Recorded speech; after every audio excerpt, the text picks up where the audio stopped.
Now, the correct way to measure the internal temperature kind of depends on the food. You remember that minimum temperature we were talking about, right? That 135 degrees. Well, some food you want to go a little bit higher with. But the minimum temperature of the 135, that means basically any food that's cooked should be cooked to that temperature to ensure you're killing germs. Obviously, uncooked food doesn't need to be heated to that temperature, but that should be said, gone without saying.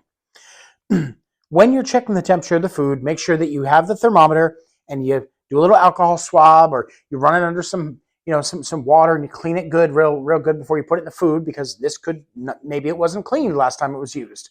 So make sure this is clean before you stick it in the food. All right, so you put it in the food and you want to put it in the thickest area of the food you can put it in, because that's the area that's least likely to have reached the correct temperature.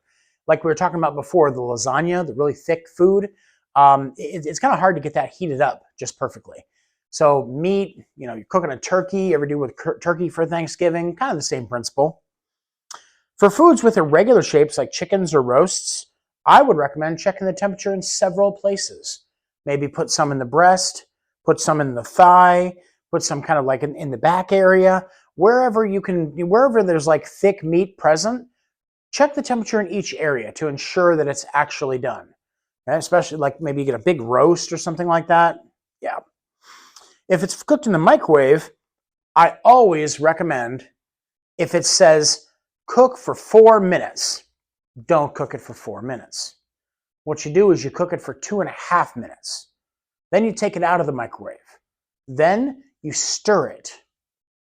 If it can't be stirred because it's separately portioned items, then check each item to see if one is really cold and the rest are really hot. That does happen quite frequently with microwave meals. If one area is getting really hot, then take that and spoon that out into a separate container. And then continue microwaving the part that's still icy and cold. Then once the icy and cold thing starts to get hot, and it's actually hot enough that you can stir it and it's started warm, then you can add that other bit back in and continue microwaving the food. Microwave cooking is an art form. It's not just stick it in for a set amount of time and hope for the best. You actually have to kind of pay attention to microwave cooking if you want to do it right. So I recommend checking the food, stirring it when it can be stirred, and portioning the food out and separating it if it starts to get too hot, in contrast with other food that's still icy cold. All right, those are my cooking tips for microwave cooking. If it's thin foods like hamburger patties, just make sure that the temperature probe isn't touching the pan when you're checking the temperature, because it's real easy to push through and, oh, I just touched the pan. It can, that's a hot pan. That can crack, break the thermometer, and then now you've got mercury all over the place in the food. That's never good. And finally, for mixed dishes and casseroles and quiches and things like that, again, you can check the temperature in several places. Just be on the safe side. Just takes a few seconds and you know for sure. All right, over to page 199, safe cooking temperature. Food is safely cooked when an internal temperature high enough to kill germs, high enough to kill the germs that can make you sick is present. Normally, germs are killed between the 140 and 165 range, but different foods have different minimum safe temperatures. Down here, you'll see a whole bunch of different temperatures and foods. Take a look at those. Be familiar with them, especially the more common ones like chicken and turkey, maybe eggs or hamburgers, fish or meat, plants that might be hot held. If you're going to cook vegetables, for example.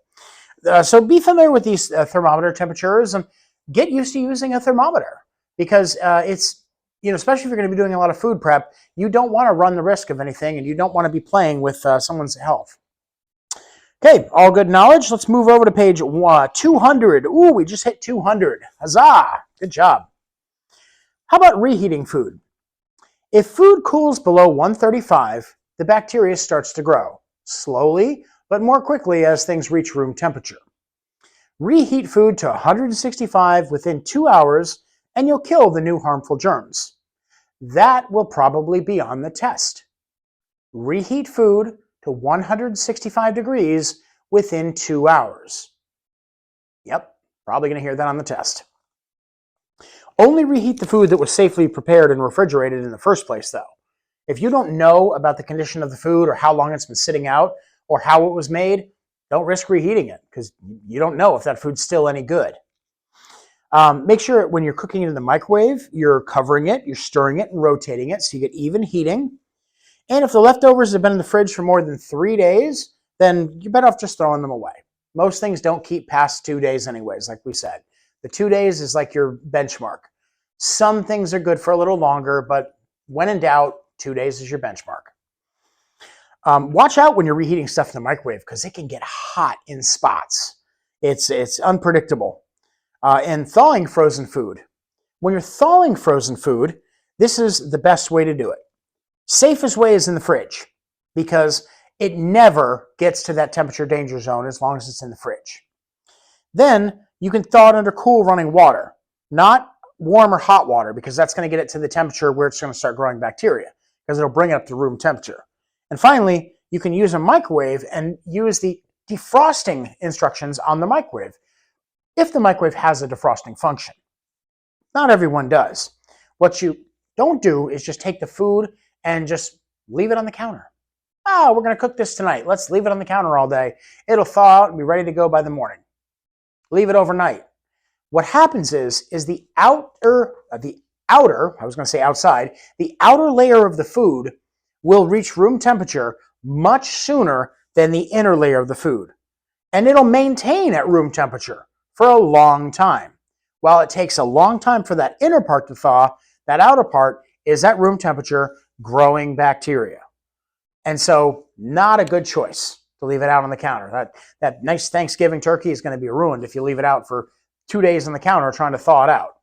Thaw it in the fridge for like a week. Much safer that way. All right. Now, jump with me over to page 201. Oh, and there was a question there about, have any of these surprised you? Are there any of these that maybe you didn't do before that you're going to go, ooh, I'm going to start doing that now? I'd like to hear about that in class. So tell me those stories then. All right, chill and store foods properly. One of the most common causes of foodborne illness is improper cooling of cooked and leftover food. Bacteria can grow in food even after it's safely cooked. So cooling and storing foods properly is important. When we want to cool food, you want to pop them in the refrigerator as soon as possible after cooking. And we want to put them in a container and we want to cover them as soon as possible after cooking.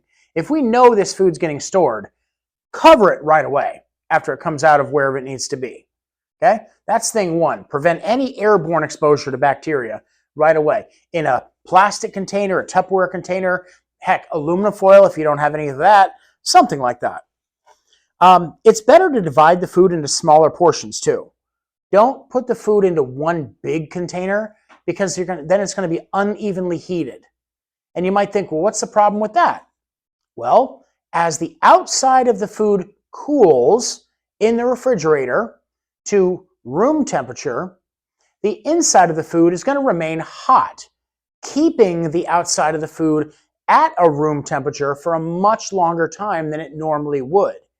So it stays at a room temperature level for like 6 to 8 hours as opposed to just maybe an hour or two if it was in smaller portions. I don't know if you ever made Jell-O, but it's kind of the same concept as Jell-O, right? You make the Jell-O. You pour the boiling water, you pour the Jell-O in there, then you put it in the refrigerator. Now, if you're putting it in little cups, doesn't it harden like right away?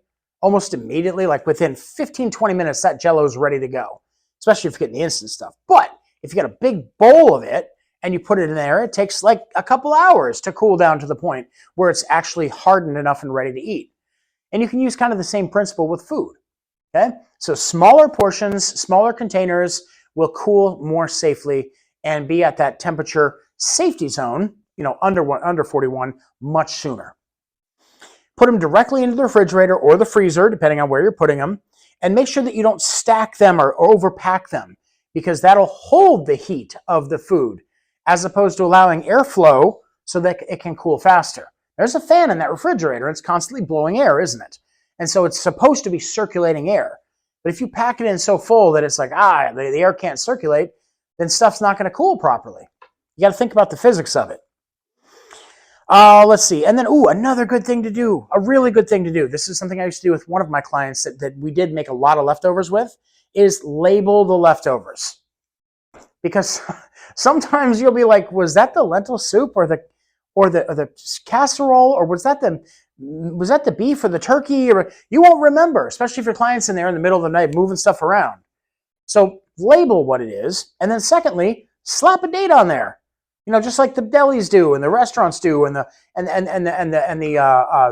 meat things at I want to say the deli. I can't think of what I'm thinking of right now, but the fast food places, they label and they date the things that are in their cooler so that they know when they were put in there and when they need to be used by. And then how long should we keep stuff in there? 2 days, right? 2 days. Okay, good. So labeling them is a great idea. Some special consideration for cold salads, pasta, macaroni, eggs, chickens, things like that. Make sure that they're cold. And cook all the ingredients to safe temperatures and chill them immediately once they're out. Don't leave those sitting out because they bacterialize really quick. Even in the fridge, food can become unsafe to eat because bacteria still can grow. If it's past the expiration date, even if it's in the refrigerator, I know you found strawberries in your refrigerator, cheese in your refrigerator, maybe a yogurt, something that's past the date, and you saw that it was expired, it was moldy, maybe found some bread. I don't know, but you see that mold can grow in a refrigerator. It's just at a much slower pace. So make sure you throw away stuff if it's expired. Don't keep it. Not worth the health risk. And finally, refreezing something that was previously frozen. It is okay to refreeze leftovers a few times if you need to, but I recommend, again, only freezing like smaller portions. If you reheated a bunch, only freeze a little bit, separate it into portions when you're freezing it, so it freezes much faster. All right, I've gone on for quite a while. I think it's time to wrap this module up. So in summary, over on page 202, just remember that foodborne illness is very serious. It is our job to maintain and guard against this happening to us or our clients so that we don't miss work and so that our clients don't get sick. And of course, we want to make sure we're keeping our personal hygiene and the hygiene of our client at acceptable levels so that diseases, bacteria, and other things don't spread and contagions don't contaminate. Go ahead and do the checkpoint questions. We'll talk about those in class. Go ahead and do the module review questions. We'll talk about those in class. Let's see how your answers come out. And I will look forward to seeing you tomorrow in class where we are going to discuss, all the stuff we talked about today. So thanks for joining me. I'll see you later.